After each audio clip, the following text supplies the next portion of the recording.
반갑습니다. 오늘 함께 상고해 보실 주제는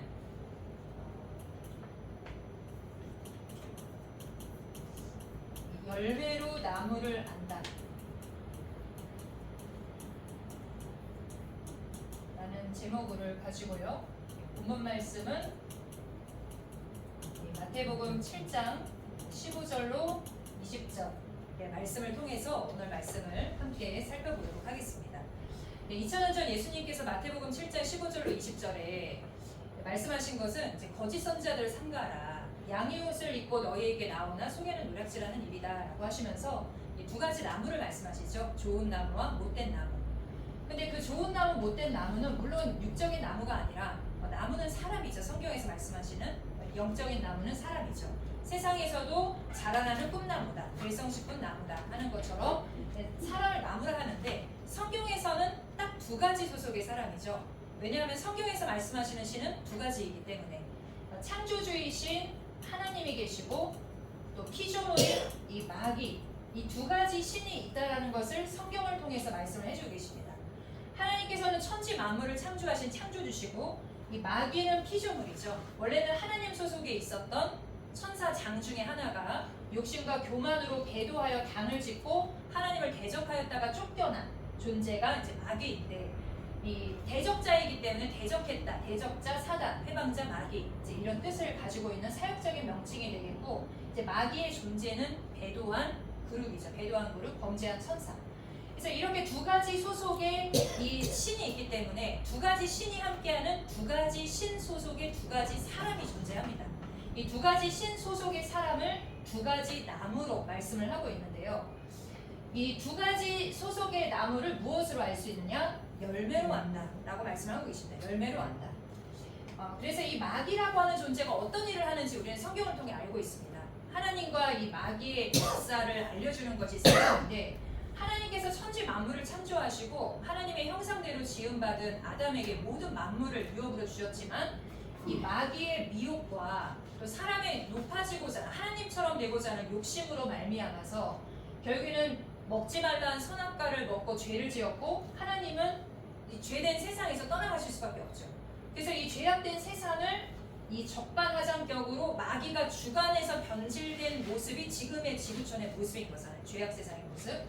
그래서 하나님께서는 빼앗긴 지구촌을 다시 되찾기 위해서, 또 사단은 빼앗은 이 지구촌을 빼앗기지 않기 위해서 둘 간에 무엇이 있을 수밖에 없는 거예요. 이 전쟁이 있을 수밖에 없는 이 전쟁의 역사가 또한 성경 6,000년간의 그런 역사였습니다. 자, 그런데 이 마귀가 어떤 일을 하느냐? 이 계시록 12장 9절에 가보니까 이 마귀는 온 천하를 꿰는 자가 되어 있습니다. 온 천하를 꿰려다 보니까 이미 저 세상의 불신자들은 다 마귀의 세상이고, 이제 누구까지 꿰야 되느냐? 하나님의 백성들을 꿰기 위해서 어디로 들어왔다 되어 있어요. 데살로니가후서 2장 4절에 보면은 대적하는 자 사단이 하나님 성전에 앉아서 자기를 보여 하나님처럼 가장하고 모방하고 도용하는 그런 역사를 하고 있더라는 거죠. 그래서 오히려 이 하나님과 마귀의 이런 영적인 전쟁의 역사는 어디서 더 치열한 것이냐? 바로 이 믿는다라고 하는 이 종교 세상 안에서, 이 신앙세계 안에서 더 치열한 거죠. 그래서 요한일서 4장 1절에 가보니까 뭐라고 말씀하셔요? 요한이 사랑하는 자들아, 영을 다 믿지 말고 영을 시험해라. 많은 거짓 선지자가 세상에 출현했다라고 말씀을 하고 있습니다. 그래서 이 두 가지 신의 역사가 이 어디에서 더 치열하게 있어지느냐? 이 하나님의 성전이라고 하는 곳에서 치열하기 때문에 이 영을 시험하라라고 말씀을 하고 있습니다. 자, 그런데 이 하나님도 시대마다 아까 물 주는 자를 말씀해 주신 것처럼 이 영은 사람을 통해서 또한 역사를 하는 거죠. 하나님은 아담, 노아, 아브라함, 모세, 여호수아, 예수님, 또 마지막 때 또 이기는 그를 통해서 이렇게 시대마다 또 사람을 통해서 역사를 해옵니다. 근데 마귀도 사람을 통해서 역사를 해가는 거죠. 사람을 통해. 근데 이 사단의 일꾼도 자기를 무슨 일꾼으로 가장을 한대요. 네. 고린도후서 11장 13절로 15절에 가보니까 이 사단이 자기를 광명의 천사로 가장하는 것처럼 사단의 일꾼도 자기를 의의 일꾼으로 가장한다는 거예요. 그러니까 다 자기가 하나님 소속이다 라고 말을 하고 있지만 사실은 그렇지 않다는 거죠. 외모로는 분별을 할 수가 없다는 거죠. 양의 옷을 입은 이리와 같이.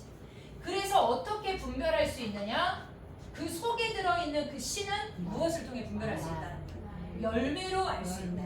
그래서 아까 그 강회장, 신입사원 강회장 저도 가끔 보는데요. 거기 보니까 이제 회장의 영이 들어갔잖아요. 그 신입사원 속에 회장의 영이 들어가 있는 거거든요. 사람 속에는 이제 영이 있는데 이 두 가지 신이 있다 보니까 신은 보이지 않으니까 하나님의 신이 함께하면 하나님의 사람이고 마귀의 신이 함께하면 마귀의 사람인데 이 신이 하나님의 신이 있다고 계속 하나님의 사람이냐? 그건 아니거든요. 하나님의 신이 함께하다가도 마귀 신이 들어갈 수도 있거든요. 또 마귀 신이 있다가도 마귀를 또 쫓아내고 하나님의 신이 함께할 수 있는 거고. 그럼 보이지 않는 그 신, 사람은 똑같은데 사람은 영의 집이기 때문에 똑같은데 신은 들락날락하니까 신은 바뀔 수 있어요. 그럼 그것을 어떻게 분별할 수 있느냐? 열매로 분별한다. 그럼 그 열매가 뭐라고 되어 있느냐? 또 이 열매는 성경 속에서 답을 찾아보니까 열매는 뭐라고 되어 있죠? 잠언서 1장 30, 먼저 잠언 13장 2절에 보면은 입의 열매를 얘기하십니다. 입의 열매, 곧 말의 열매가 있고 또 잠언 1장 31절에 보면은 행위의 열매다라고 말씀을 하십니다. 결국에는 이 말과 행위를 통해 그 속에 들어있는 신을 안다는 거죠. 그럼 하나님의 신이 함께하는 사람에게는 하나님이 함께하시니까 당연히 누구 말씀이 나오겠어요? 하나님 말씀이 나오겠죠. 그래서 요한복음 3장 34절에 하나님이 보내신 자는 하나님의 말씀을 한다. 그 하나님의 말씀은 다 어디 기록되어 있습니까? 성경에 기록되어 있고 요한복음 17장 17절에 아버지의 말씀은 진리다. 그러니 하나님의 신이 함께하는 자의 입에서는 이 하나님의 말씀, 참말, 진리가 나가는 거죠. 진리. 근데 그 진리라고 하는 것이 2000년 전에 하나님이 함께 하시는 분이 누구셨어요? 예수님. 예수님도 무엇을 말하셨대요? 진리를 말하셨대요. 근데 진리라고 하는 것은 하나님 말씀인데 이 율법은 모세로 말미암았고 은혜와 진리는 예수 그리스도로 말미암았다 하는 것처럼 예수님으로 말미암아 오게 된 진리는 그냥 역사나 교훈이나 이룰 예언 이거는 아니었다는 거죠. 무엇이었습니까? 진리는 예언이 이루어진 것. 그러니까 아까 말씀에 예를 들어주신 것처럼 빵 사줄게가 아니라 빵을 말씀하신 거죠. 빵. 그래서 예수님께서는 구약의 예언이 모세와 및 선지자의 글로부터 시작하여 예수님께 어떻게 이루어졌는가 그 증언과 성취함을 전하셨던 거죠. 그래서 신명기 18장에 보면은 모세와 같은 선지자가 올 것이다 라고 말씀하셨던 그 모세와 같은 선지자는 초림 때 예수님이셨잖아요. 근데 예수님이 오셔서 하나님 말씀을 전하실 때 하나님 말씀인지 아닌지 우리가 어떻게 알리요? 백성들이 물어보니까 뭐라고 해주셔요? 하나님 말씀은 무엇이 있다? 증언과 성취함이 있어야 된다는 거예요. 증언과 성취함. 그냥 이것이 하나님 말씀이다 라고 해서 하나님 말씀 이게 진리다 해서 진리가 되는 것이 아니라 예언이 이루어진 무엇이 있어야 된다? 증언과 성취함이 있어야 된다. 그래서 여러분 이 사단이 함께하는 이 사단 마귀의 신이 함께하는 사람도 다른 거 가지고 가르친 게 아니죠. 마태복음 4장에 보면은 이 마귀가 예수님을 시험할 때 하나님 말씀 가지고 시험하잖아요. 2000년 전에 예수님이 누구 보고 마귀라 했습니까? 너희 아비가 마귀다. 불신자들이 아니었거든요. 그 당시에 서기관과 바리새인들 믿는다고 했던 유대인들이었어요. 근데 그들 속에 있는 신이 마귀라고 하는 증거가 뭐냐? 요한복음 8장 44절에 너희 속에 진리가 없으므로 거짓을 말할 때마다 제 것으로 말한다. 이럴 것이다 저럴 것이다 자기의 그런 연구로 제 것으로 말하는 거짓말. 하나님으로부터 빼앗은 것을 뺏기지 않으려다 보니까 거짓말을 한다는 거죠. 거짓말. 이렇게 거짓말을 하는 것은 사단의 신이 함께하는 건데 자기들이 거짓말하면서 거짓말한다 이렇게 얘기하지 않거든요. 다 자기들도 다 무슨 말 한다 그래? 참말 한다 그래. 다 참말하면서 진짜 목에 칼이 들어와도 이것은 참말입니다. 하지만 그것은 진리가 아니었다는 거예요.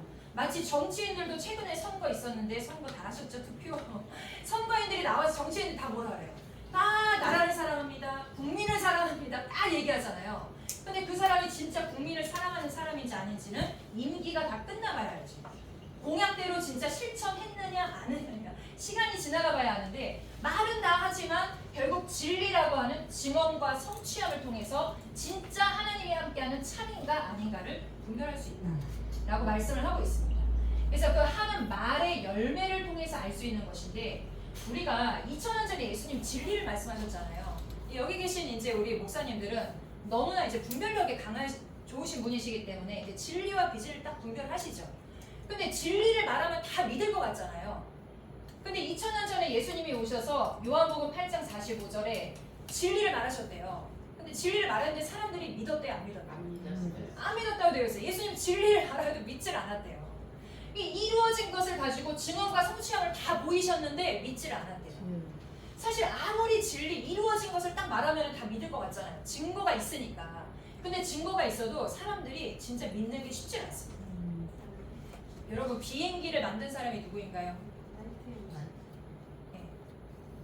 라이트 형제잖아요. 근데 라이트 형제의 직업이 뭔지 아세요? 이 사람들이 자전거 대여하던 사람들이었어요. 그러니까 그 당시에 이 비행기를 만들기 위해서 진짜 하버드 대학교 출신의 아주 유명한 박사님한테 나라에서 굉장히 많은 돈을 들여가지고 이 비행기를 만들려고 했대요. 근데 그 사람이 날린 비행은 다 실패했어요. 근데 자전거 대여하던 라이트 형제가 비행을 날렸는데 성공을 한 거예요.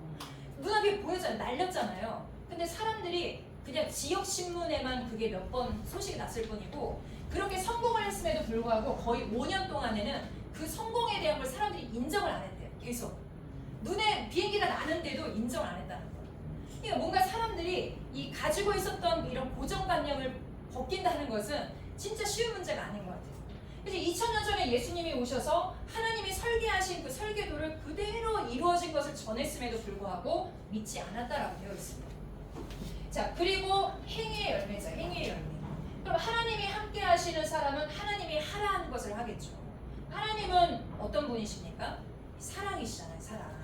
하나님의 사랑. 이 율법의 제1은 사랑인데, 마태복음 5장 44절에 가보니까 사랑할 만한 사람만 사랑하는 것이 아니라 원수도 사랑하고 너를 핍박하는 이를 위하여 기도해라. 그리고 바울은 또 뭐라고 얘기하세요? 로마서 12장 14절에 너를 이 핍박하는 자를 저주하지 말고 그를 위해 기도하고 축복하라 하시죠. 그래서 하나님의 신이 함께하는 사람의 행위의 열매는 이 사랑이죠. 사랑과 용서와 그리고 축복입니다. 저주하고 핍박하는 자를 위해서도 기도하고 축복할 수 있는 것. 이게 하나님의 신이 함께하는 사람의 열매라는 거예요. 근데 믿는다 하면서도 이 마귀의 신이 함께하는 사람은 어떤 역사를 해요? 그 입에는 로마서 3장 14절에 가보니까 그 입에는 모든 악독과 저주의 말이 가득하대요. 저주의 말. 어떤 그 목사님과 한번 대화를 했는데, 그 목사님은 자기에게 함부로 하는 사람은 교통사고가 나고 막 죽는데요. 그래서 함부로 하면 안 된다. 막 이런 얘기 꼭 하시더라고요. 만날 때마다 그 얘기를 하시더라고요. 아니, 하나님은 사랑이시고 영혼을 구원하려 하시는 분인데 어찌 목사님이랑 함께하는 하나님은 그렇게 남을 죽이는 하나님이시냐, 이렇게 한번 물어본 적이 있는데, 저주를 하는 거예요. 저주. 계속 저주. 입에 그 악독과 저주의 말이 있고, 또 이 뭐라고 하셔요? 마태복음 23장에 보면은 그 시대에 이 서기관과 바리새인들이 모세의 자리에, 하나님 목자의 자리에 앉아가지고 이 천국문을 닫고 들어가려 하는 자도 들어가지 못하게 막는 역사를 하면서 34절에 가보니까 하나님이 보내신 선지자마다 다 채찍질하고 핍박하고 죽였다는 거예요. 죽였다. 살인, 핍박과 살인, 이러한 일들을 해나가는 그런 역사들이 마귀의 신이 함께하는 사람의 행위더라. 그래서 열매로 나무를 안다. 이 포도나무가 아무리 사과나무인 척 해도 포도나무에는 포도가 열리죠. 열매는 속일 수가 없다는 거예요. 그래서 이런 것들을 보았을 때 이제 우리 정말 우리 존경하는 우리 목사님들, 우리는 이제 다른 사람의 그런 어떤 영혼을 살리는 그런 입장에 있지 않습니까? 우리들은. 그리고 너무나 영적으로 우리는 분별력을 가지고 있습니다. 분별력을 가지고 있는데, 그 분별하는 그 칼날이 남의 나무를 점검하기 전에 나 자신의 나무를 가꿔야 될 것이고, 나에게 속해져 있는 그런 영혼들에게 생명을 살릴 수 있는 그런 성령의 열매들을 우리 자신이 먼저 맺어가야 되는 거 아니겠습니까? 마태복음 7장 21절로 23절에 아까 잠깐 우리 사연성 목사님께서 얘기해 주셨는데요. 주여 주여 하는 자마다 천국에 다 들어갈 것이 아니다. 내 이름으로 선지자 노릇하고 귀신을 쫓아내고 능력을 행하는 자들이 평신도가 아니잖아요. 예수님의 이름으로 귀신을 쫓아내고 선지자 노릇하고 능력을 행하는 목자들 아닙니까? 근데 주님은 뭐라 그러셔요? 불법을 행하는 자들아 내게서 떠나가라. 나는 너를 도무지 알지 못한다. 사랑하는 우리 목사님들, 정말 우리가 주님께 이미 안 받은 사람이 지금 되었습니까? 우리가 남의 나무를 점검하기 전에 이 마태복음 7장 15절로 20절의 말씀을 붙들고 내 나무를 먼저 가꾸어서 성령의 열매를 내가 맺어가고 있는가? 내 주변에 있는 사람들과 나에게 지금 말씀을 가르침받고 있는 사람들이 이 생명을 얻어서 정말 열매를 맺어가고 있는가? 아니면 정말 상처를 받아서 정말 실족하고 떠나가고 있는가? 우리가 먼저 우리 자신의 모습을 비춰보아서 정말 하나님의 신이 함께하는 사람으로서 나는 성령의 열매를 맺어 많은 사람들에게 생명을 전할 수 있는 저와 여러분이 되었으면 좋겠습니다. 그래서 핍박하는 자가 되는 것이 아니라, 알지 못하고 핍박하는 자가 되는 것이 아니라, 이 마지막으로 한 말씀만 드리자면은 누가복음 8장에 자기를 의롭다 하면서 다른 사람을 멸시하는, 정죄하는 사람을 비유해서 이 바리새인과 세리의 비유를 말씀하시잖아요. 이 바리새인은 남은 저렇게 하고 저렇게 하고 저렇게 하는데 저는 그렇게 아니함을 감사합니다. 자기가 알고 있는 지식으로 계속 저 사람 저렇게 하고 저렇게 하고 정죄하기 바쁜 그 바리새인의 기도와, 세리는 정말 저 끝에서 눈을 들지 못하면서 정말 나는 죄인으로서이다, 정말 용서해 주십시오 했던 세리의 기도와 누구의 기도를 하나님 들으시고 누구를 의롭다 하셨는가? 우리가 생각해 보았을 때 우리가 알고 있는 그 지식으로 율법의 선생이 되어 남을 정죄하는 것이 아니라 정말 사람을 살릴 수 있는 그런 성령의 열매를 맺어가는 귀한 하나님의 우리 귀한 목회자들이 되어주시기를 바라겠습니다. 아멘. 감사합니다.